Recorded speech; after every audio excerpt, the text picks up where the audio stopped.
अस्सलामुअलैकुम। चलिए आज हम लोग अगला अफसाना पढ़ेंगे भूले बिसरे गीत। इससे पहले प्रॉमिस आप लोग को याद है अच्छी तरह से, उसका वीडियो सवाल जवाब सब बना दिए हैं। और आज हम लोग एक ऐसा अफसाना पढ़ेंगे भूले बिसरे गीत जिसमें पहले के फिल्मों के गाने जो लोग भूल चुके हैं उसको सैयद अजीज अहमद आज एक उसका उन्वान बना है, जिसमें इसमें सैयद अजीज अहमद लोगों को जहनों से किस तरह से फरामोश होंगे, यानी लोग जब तक कर आमद रहे, यानी जब तक लोगों के एक लोगों से काम है तब तक इंसान का उससे कहिए क्योंकि ताल्लुक रहता है, नहीं तो उसके बाद उनके जहनों से फरामोश कर दिया जाता है। इस तरह से भूले बिसरे गीत अहमद जो सैयद अजीज अहमद है ये अपना उन्वान बनाए हैं भूले बिसरे गीत। ये सुबह में ऑल इंडिया रेडियो पर प्रोग्राम आता है, कहीं 7:30 कहीं 8 बजे देता है वक्त। अब आपको समझा रहे हैं, पहले उसके पहले वाले शफी जावेद के बारे में जान लिया जाए। ये अफसाना आपको यकीनन एक ऐसा चीज़ आपको सिखाएगा जो इंसान जब तक कर आमद है तब उसकी पूछ है, नहीं तो उसके बाद उसकी कोई पूछ नहीं है। अब आप ध्यान से सुनिए पहले शफी जावेद के बारे में। देखिए शफी जावेद 4 जनवरी 1935 ईस्वी को पैदा हुए। कब पैदा हुए? 1935 ईस्वी को। इससे पहले वाला आप लोगों को अच्छी तरह से याद है ना, जिलानी बानो कब पैदा हुई है, कहाँ पैदा हुई, याद है ना? ठीक है, कहे देखना नहीं है, वो 35 है तो 36 कर देना है। आपको याद रखना है, सब कॉन्सेप्ट क्लियर रखना है।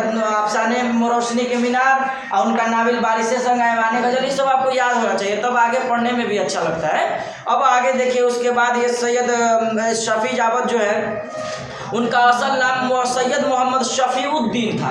आपको कभी कभी पूछता है कि शफी जावेद का असल नाम, तो सैयद मोहम्मद शफीउद्दीन। पटना यूनिवर्सिटी से उन्होंने समाजियत में एमए किया। बस यहाँ से इसको इतना याद रखना है। उसके बाद से ओहदे पर फाइज हुए आप फिल वक्त, यानी वह पटना मुकीम है। कभी कभी पूछता है कि जब भी शफी जावेद कहाँ मुकीम थे, तो पटना। ये आंसर आपको यहाँ से। उसके बाद इसके बाद याद रखें 1953 में दरभंगा महानामा अफक में वो शफी जावेद का पहला अफसाना आट और तंबाकू शाये हुआ है। पूछता है, ये क्वेश्चन आप लोगों को हम टेलीग्राम पे दिए भी थे शायद, जब क्यूज ले रहे थे। ये आपको ध्यान रखना है, पहला अफसाना आट और तंबाकू कहाँ से ले, तो महानामा अफक में शफी जावेद का पहला अफसाना। कब? तो आपको ध्यान रखना 1953 में, ठीक ना। इसके बाद अलावा ये शफी जावेद के बारे में हमको कुछ नहीं ध्यान देना है। उसके बाद इनका इंतकाल भी नहीं दिया है। बस ये इसका अफसानवी मजमू है, 1979 में अफसानवी मजमू है। उनके अलावा उन्होंने मिनी कहानियाँ और नज़में भी लिखी। मिनी कहानी मतलब छोटा। तो बस इसके बारे में हमको शफी जावेद कितना याद रखना है, पैदाइश कहाँ हुई, कब हुई, दिया है ना, मुजफ्फरपुर दिया है कि नहीं, कहाँ पैदा हुए, मुजफ्फरपुर आपको बताया ना, दिया है ना शायद 4 जनवरी मुजफ्फर। देखिए शफी जावेद मुजफ्फरपुर में दिया है, 4 जनवरी 1935 ईस्वी को पैदा हुए। और इनका जो पहला अफसाना आट और तंबाकू 1953 ईस्वी दरभंगा से अफकनामा, ये आप लोगों को याद चाहिए अच्छी तरह से। अब हम लोग चलते हैं, देखिए भूले बिसरे गीत। सबसे पहले आपको बताए थे हम लोग इस तरह से अफसाना चलेंगे ताकि सारा सवाल जवाब हल हो जाए। अब देखिए इस सबसे पहले आपको बताया कि किरदार हमको क्या होना चाहिए, याद होना चाहिए, तब अफसाना समझ में आएगा। तो देखिए इसमें सबसे पहले रहते हैं सैयद अजीज अहमद। कौन रहते हैं? सैयद अजीज अहमद, ये डायरेक्टर रहते हैं, ठीक। उसके अलावा रवि रंजन, एक नवासा रहता है, आपको भी ध्यान रखना है, नवासा। एक बीबी भी रहती है इनकी। अब इतना पहले ध्यान रखिए, उसके बाद हम लोग चल रहे हैं, जब आगे याद पड़े तो आपको समझ में समझा रहे हैं। देखिए सबसे पहले सैयद अजीज अहमद डायरेक्टर है। डायरेक्टर के ओहदे पर ये सैयद अजीज अहमद जो है, यही इनका किरदार है। ये भूले बिसरे गीत आपको बता दें कि भूले बिसरे गीत बताए भी कि जो पहले पुराने फिल्मों के गाना है उसको ये याद दिलाने के लिए शफी जावेद जो लोग भूल चुके हैं उसको ये याद दिलाने के लिए भूले बिसरे गीत ये अफसाना लिखे हैं। ऑल इंडिया रेडियो पर ये सुबह में कहीं देता है, आपको ध्यान रखना पड़े, इसमें अफरा तफरी किताब पे कहीं देता है 7:30 बजे इसका प्रोग्राम खत्म होता था, कहीं देता है आपको 8:30 बजे। तो हम कहेंगे ऐसा सवाल आता है तो आपको छोड़ देना ही बेहतर होता है, ठीक है। तो ये सवाल आता है तो आपको छोड़ देना है। अब उसके बाद ये भूले बिसरे गीत आप ध्यान से सुनिए। इस शफी जावेद का एक ट्रांजिस्टर भी है, लीजिए अभी ये भी आपको बताया, ट्रांजिस्टर भी रहता है। आप अच्छी तरह से पहले सुनिए इस अफसाना का खुलासा। सबसे पहले सैयद अजीज अहमद जब तक डायरेक्टर हैं तब तक इनकी पूछ है और कर आमद है, यानी पता चलता है कि ये डायरेक्टरी के ओहदे पर है। डायरेक्टर जो आपको पता है ना क्या होता है डायरेक्टर, बताए भी थे कल।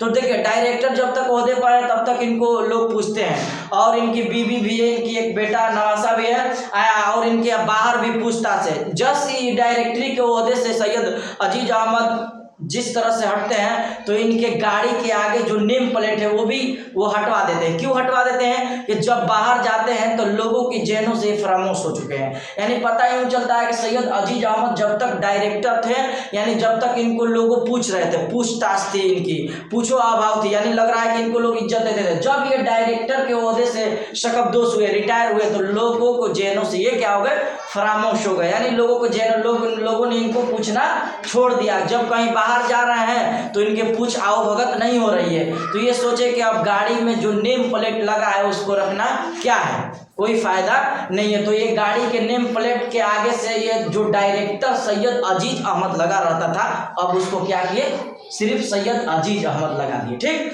ये लोगों के जब देखे, अब ये जब ये डायरेक्टर के ओहदे पर थे तो ये अपना काम करते थे, और एक इनमें अच्छी आदत थी कि कभी किसी से रिश्वत नहीं लेते थे। जितना उनको पैसा मिलता था और ये उतना काम करते थे। और इनकी बीवी बार बार इनको एक बात बोला करती थी कि ये कब तक डायरेक्टरी के लाश अपने कंधे पर ढोते रहिएगा, कुछ आगे भी काम कीजिए। इनके बीवी भी बार बार ताना देती थी, क्योंकि सैयद अजीज अहमद का उतना पैसा, बीवी आप जानती हैं औरत लालची चीज होती है, उसको चाहिए ढेर सारा पैसा।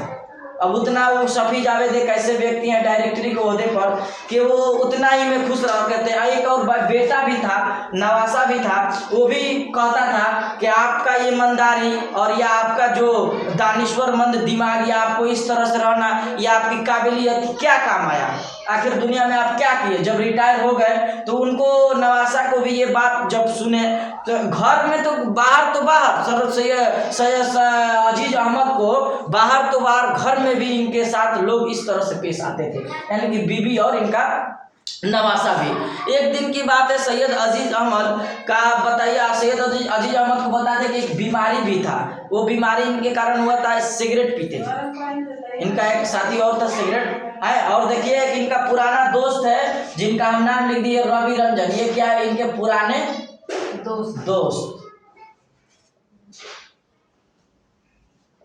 पुराने दोस्त। उसके बाद नवासा, ये इनका बेटा है। ठीक, अब देखिए आपको बता दें कि सैयद अजीज अहमद जो डायरेक्टरी के ओहदे पर जब तक थे तब इनका क्या था, पूछ अभाव था। ये अब कंधे पर ये अपना बोझ ढोते, और ये बेटा से एक दिन इस तरह से बेटा इनको बोलने लगा कि आप दानिश्वरमंद है, या देखिए सवाल में जब आएगा ना तो आपको उस वक्त भी कुछ बताएंगे। तो बेटा जो था, इनको बेटा भी अवगत करता था, कहता दानिश्वर इतना आपके जायदाद इतना, अगर देख रहे दूसरे को लोग देख रहे हैं कि कितने आगे इसी काम की वजह से बढ़ जा रहे हैं, लेकिन ये सैयद अजीज अहमद क्या कहते हैं कि बेटे से कि देखो बेटा, हमने अभी अपने जिंदगी में कभी किसी से रिश्वत नहीं ली है। तो बेटा कहता है कि आप तक रिश्वत ना लेना या डायरेक्टरी के ओहदे या इतना पैसा में आप तो क्या कर लिया आज तक ले। दूसरे लोगों को देखिए कितना जायदाद से बिल्डिंग वगैरह सब मकान वगैरह बना लिया और आप यहीं है। ये बेटा इनसे बोलता है। हालांकि सैयद अजीज अहमद को बहुत चोट पहुंचता है अपने बीवी और बेटों से, यानी बाहर तो बाहर, इनको अंदर भी लोग बोलते थे सैयद अजीज अहमद के। सैयद अजीज अहमद जो है डायरेक्टरी के ओहदे पर जब रहते हैं तो ये रवि रंजन इनका एक कौन रहता है, पुराने दोस्त। आपको पता है ना, पुराने दोस्त रहता है, एक पुराना साथी। आपको बता दें इस सिगरेट के आदी थे सैयद अजीज अहमद। बहुत बीमार एक दिन पड़ गए। बीमार पड़ने के बाद भी सैयद अजीज अहमद जब डॉक्टर के पास गए हैं तो जाने के बाद जब दिखाए तो उनका पता चला दिल के अंदर में जो गुर्दे होता है वो बहुत ही खराब की तरह, यानी सिगरेट पीने की वजह से बहुत उसमें बीमारियां हर तरह के लग गई है। और सैयद अजीज अहमद जो है वो डॉक्टर के जब बात सुनते हैं तो सन्नाटे में आ जाते हैं।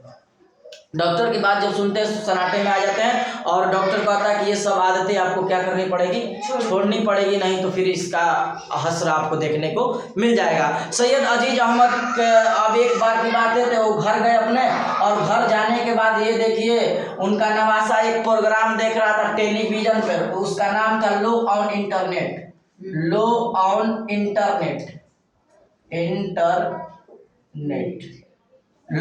इंटरनेट ये प्रोग्राम देख रहा था। ये प्रोग्राम क्या, जिस तरह से अभी भीम पोको ये बाल भी है ना, इसी तरह से एक प्रोग्राम पहले आता था, उसका नाम था लो ऑन इंटरनेट। ये नवासा उनका टेलीविजन पर देख रहा था और बेटा उन्हीं का था। और एक बार ये आए सैयद अजीज अहमद और अपने बेटे से रिमोट मांगे देखने के लिए, अपना न्यूज या कोई चैनल देखने के लिए मांगे, तो उनका बेटा इनको रिमोट फेंक कर देता है। ऐसा फेंकता है कि उसका अंदर का बैटरी वगैरह सब सैयद अजीज अहमद को इतना बुरा लगा कि सैयद अजीज अहमद सोचने लगे कि लोगों को जेलों से, अब उनको एकदम पूरा यकीन हो गया कि हम किस तरह से लोगों के जेलों से फरामोश हो गए। यानी बाहर तो बाहर सैयद अजीज अहमद को अंदर भी लोगों की, यानी उनकी बीवी और बेटों से भी इनका जेलों से क्या हो गए थे, फरामोश। यानी पता यूँ चल रहा है कि जब तक इंसान कर आमद है, यानी जब तक इंसान उससे कोई उसका काम है, या यूँ कहिए आज की डेट में जिसके पास अभी पैसा है उसकी पूछ है, नहीं तो उसकी पूछ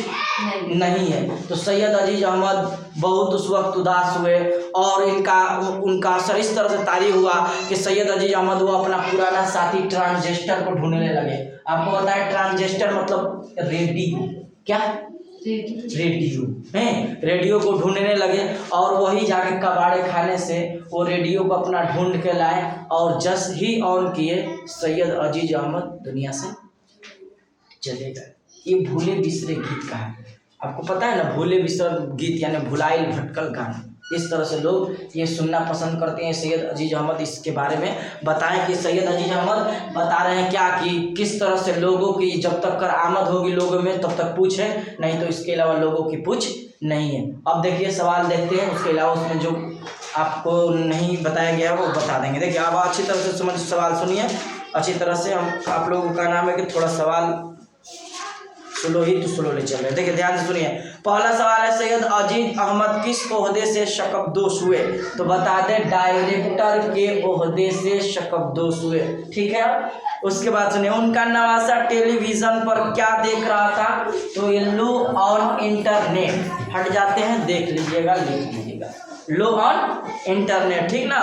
आगे देखिए रवि रंजन कौन थे? तो रवि रंजन सैयद अजीज अहमद के पुराने दोस्त, ठीक। उनका अपना एक और पुराना साथी क्या था? तो पुराना साथी ट्रांजिस्टर था, जो रेडियो, ठीक। वो सिगरेट आपको लग रहा है। ट्रांजिस्टर मिल जाने के बाद क्या उनके चेहरे पर फातिहाना चमक थी? बिल्कुल। जब उनका नवासा इस तरह से उनको टीवी वाला रिमोट दिया, जब उनको लगा कि अब ये सब हमको नहीं चाहिए तो अपना पुराना साथी ढूंढने लगे। जब उनको मिला तो सैयद अजीज अहमद का चेहरे पर फातिहाना अंदाज तो खिलेगा ही। जब कोई इंसान बिछड़ा मिल जाता है तो किस तरह से इंसान का रौनक चेहरा हो जाता है, उसी तरह से ये भी सवाल आप बना लीजिएगा अच्छी तरह से। भूले बिसरे गीतों का प्रोग्राम कितने बजे खत्म हो गया? आपको बताएं किसमें अपना तारीफ है। ऐसा सवाल छोड़ देना ही मुनासिब समझना, बताए ना, नहीं छोड़ देना ही बेहतर, 8:30 बजे। अच्छा देखिए आगे सवाल, मुख्तसर गुफ्तगू में डायरेक्टर जनरल सैयद अजीज अहमद भूले बिसरे गीतों का प्रोग्राम कितने बजे खत्म हुआ? तो बताया नहीं आपको कि 4 नंबर छोड़ दिए का। अच्छा क्या डायरेक्टर की बात सुनकर वह सन्नाटे में आ गए? तो आपको पहले इसमें बताएं कि हाँ बिल्कुल सन्नाटे में आ गए। उनकी क्या चीज़ की एक आदत थी जिसकी वजह से उनकी बीमारी हो गया था, और जब सुने कि मेरा ये बीमारी है तो सन्नाटे में नहीं आ गए, बताए ना आपको अच्छी तरह से। तो लिख दीजिएगा कि हाँ डॉक्टर की बात सुनकर सैयद अजीज अहमद सन्नाटे में आगे भूले बिसरे गीतों का प्रोग्राम बता दिए। अब मुख्तसर गुफ्तगू में देख लीजिए, डॉक्टर जनरल सैयद अजीज अहमद लोगों के जहनों से कैसे फरामोश हो गए? बताएं, आपको आराम से लिखिएगा कि डॉक्टर जनरल सैयद अजीज अहमद लोगों के जहनों से इस तरह से फरामोश हो गए जब तक वो डायरेक्टर थे, जब तक उनकी पूछ थी। जब उनके डायरेक्टर से ओहदे से शकबदोश हो गए, उनकी पूछ आवभगत खत्म हो गई, यानी लोगों के जहनों से फरामोश हो गए। यानी जब तक इंसान कर आमद है, इंसान के पास जब तक समझिए यूँ कि पैसा है आज के डेट में, उसकी पूछ है, नहीं तो इंसान बेकार। आप ये सब बातें आपको अच्छी तरह से लीजिए। आगे देखिए, आप डायरेक्टरी की लाश कब तक कांधों पर लेते फिरिएगा? यह बात बीबी ने सैयद अजीज अहमद से क्यों कही? आपको बताया कि ये क्या चाहती है बीबी हैं? सैयद अजीज अहमद से इसलिए कही कि उसको तो आमदनी उतना नहीं हो पा रहा था जितना चाहिए, इसलिए कही कि वो ये आप तक डायरेक्टरी के बोझ, ये डायरेक्टरी की लाश कब तक अपने कंधे पर फिरेंगे, इसके अलावा काम कीजिए, पैसा लाइए। लेकिन आपको बता दे, देखिए एक बात छूट ही रहा था, बीवी इनसे इसलिए बात ये कही थी कि और दीगर सारा काम करें, उसमें काम करेंगे तो पैसा मिलेगा। लेकिन सैयद अजीज अहमद काम को इसलिए नहीं करना चाहते थे। आप बताइए, जब एक बड़े ओहदे पर इंसान रहे और बड़े बड़े ओहदे पर रिटायर होने के बाद अगर इंसान को छोटा काम दिया जाए तो करेगा? नहीं करेगा। क्या सोचेगा कि अगर लोग देखेंगे तो क्या कहेंगे कि ये बड़े ओहदे पर थे, अब ये छोटा मोटा सा काम कर रहे हैं, ये छोड़ दिए। तो उस वक्त बताने में तो आपको ये सैयद अजीज अहमद इस तरह का काम नहीं करना चाहेंगे ना। जाहिर सी बात है, जो एक बड़े ओहदे से अगर रिटायर हो, अगर छोटा काम करने को दिया जाए तो उसको अच्छा नहीं लगेगा, और इसलिए बीबी इनसे ये बात कह रही थी। समझ में आया ना बात? नो, यानी चाहती थी कोई और काम करे ताकि पैसा इससे आए और खर्च घर का चले। ये सैयद अजीज अहमद, आपको ये भी ले लिए जो उस वक्त भूल गए थे। आगे देखिए, आप बहुत काबिल बड़े दानिश्वर कीजिए, असल बात यह है कि आपका मादी फायदा क्या हुआ, बेटे ने यह बात क्यों कही? तो आपको बताएं कि वो रिश्वत कभी नहीं लेते थे सैयद अजीज अहमद, बताए ना। आया बेटा भी चाहता था कि सब लोग आगे बढ़ गए तो आप इसमें क्यों ईमानदार हैं, आपको भी आगे बढ़ जाना चाहिए था। ये सब बातें आप इसमें डाल दीजिएगा। वो ट्रांजिस्टर क्यों ढूंढ रहे थे, आप अच्छी तरह से बता दीजिएगा कि जब उनका नवासा टेलीविजन पर लो इंटरनेट देख रहा था तो एक बार की बात है कि सैयद अजीज अहमद आए और अपने बेटे से अपने न्यूज़ देखने के लिए मांगे, लेकिन सैयद उनका नवासा रिमोट को लिख दीजिएगा ना अच्छी तरह से। तो ये इसका जवाब हो जाएगा, अच्छी तरह से आप लिख के लाइए। उसके बाद अफसाना भूले बिसरी का तलखीस पेश कीजिए। ये सब तो बड़ा बड़ा सवाल है, आप आराम से इसको भी बना के लाइएगा, मन होगा जिसको। उसके बाद आपको अच्छी तरह से हम सुधार देंगे, उसको अच्छी तरह से बता देंगे। ठीक है, आज के लिए इतना ही रहने देते हैं। अगली वीडियो हम लोग सलाम बिन रज्जाक यानी अफसाना इब्राहिम सक्का पढ़ेंगे। ठीक है, तो आज के लिए इतना ही रहने देते हैं। अस्सलाम वालेकुम, फिर हम लोग मिलेंगे अगली वीडियो में।